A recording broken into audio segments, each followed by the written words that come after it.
was in graduate school, there was a game that was popular that today people would look at and go, graphics suck. There's no, I mean, it's how does this game work?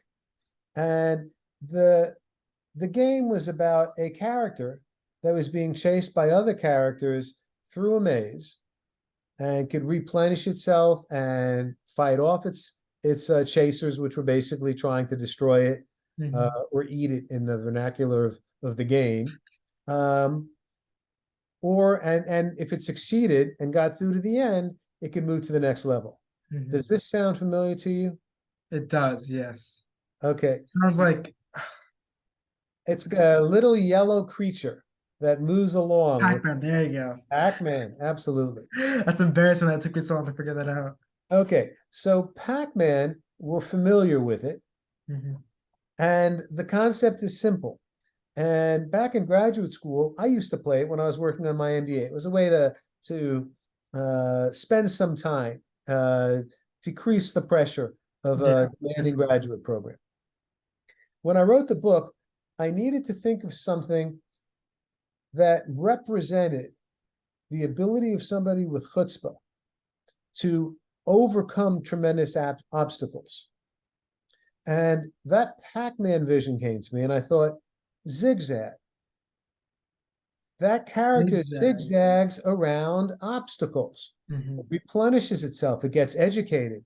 It gets a beginning job so it can get experience. It gets stronger, smarter, and better at each level, faster. It trains. So I thought, what an interesting word to use here. And it represents exactly what I want, which is not just handling objections, but rather overcoming the really tough obstacles. The constant, not, oh, I heard no from a customer, but rather, oh my God, I can't believe I've just heard no from 30 banks. What am I going to do to get my startup funded? How are you going to pivot? Sources, right? Sorry? Like, how are you going to pivot in a way? Right. How are you going to pivot? How are you going to find a solution as opposed to giving up? So zigzag, I mean, actually, we can go back to Uber. I don't want to continue using that as an example, but we both spoke about how, in your case, you said Mark Cuban. In my case, I said this economics professor who told the PE firm, you need to pass on these guys. It's never going to happen. They needed to zigzag around these obstacles, and they did. They kept meeting with people. They kept growing their businesses somehow. Oh, actually, this does reflect. This gets into one of the biggest obstacles they had were taxi and limousine commissions and politicians that did not want to provide them a license to operate. Really? I actually didn't know that part. Yes, they faced numerous obstacles here.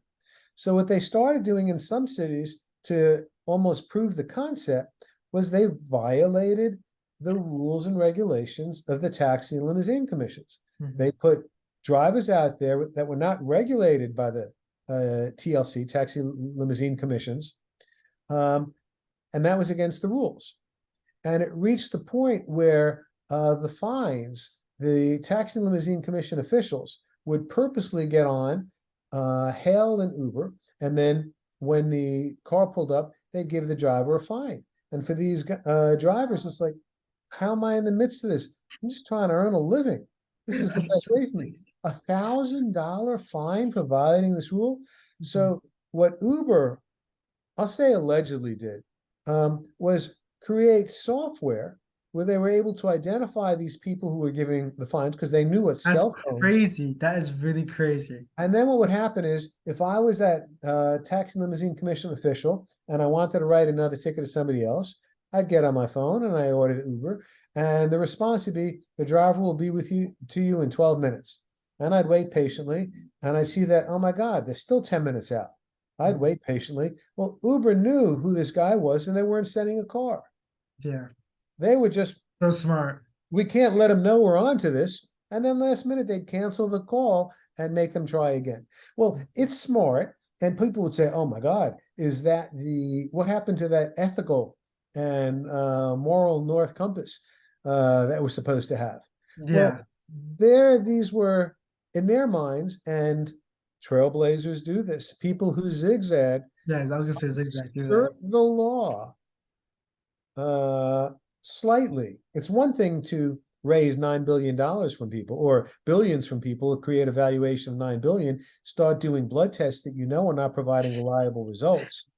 Go crazy. That's different than, hey, we've got to prove this concept. If we can prove the concept, we'll get the investors we need. With the investors we need, we can start lobbying in City Hall and get the Taxi and Limousine Commission to make exceptions for us because they can see that their own citizens want this service. Yeah, definitely. It's desired. So it's a different approach.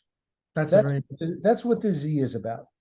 Frequently, are you familiar with the book Chicken Soup for the Soul?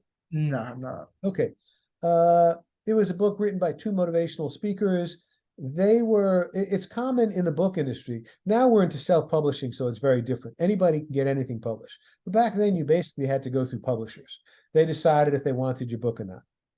So getting turned down by a publisher was expected. The chances you're getting accepted was very, very slight. And you made very little money off of it because they controlled the distribution, the marketing. You might end up with a small piece of the book sales. Yeah. You also had the risk because if they sent 1,000 copies of your book to a bookstore and 900 of them were returned, that came out of your commission or your royalty fee. Well, the people who wrote Chicken Soup for the Soul were rejected, I believe it was by 139 publishers. That's wow. Yes. Wow. Before it finally got published.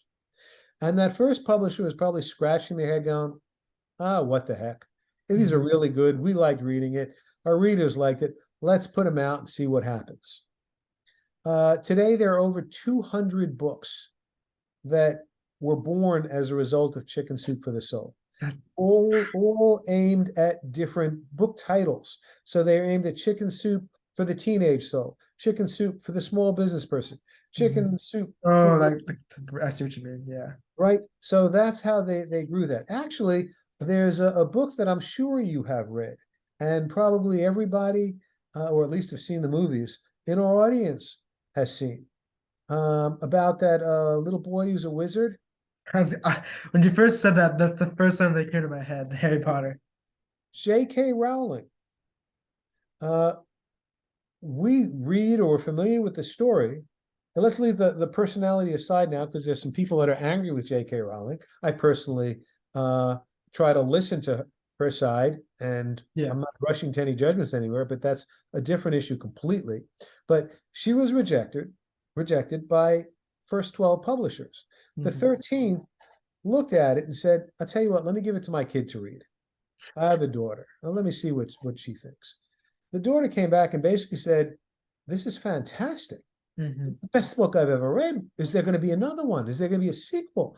And that led to the negotiations. That's fantastic.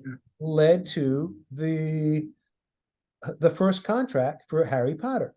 And I believe it started with a relatively small printing of maybe 1,000 books that went to local bookstores in the United Kingdom, probably England, where she was at the time. I'm not sure exactly.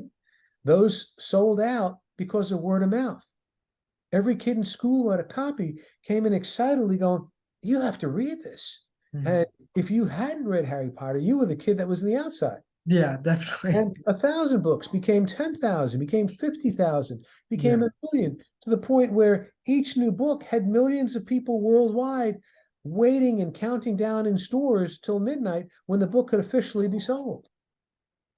It's like it's handling.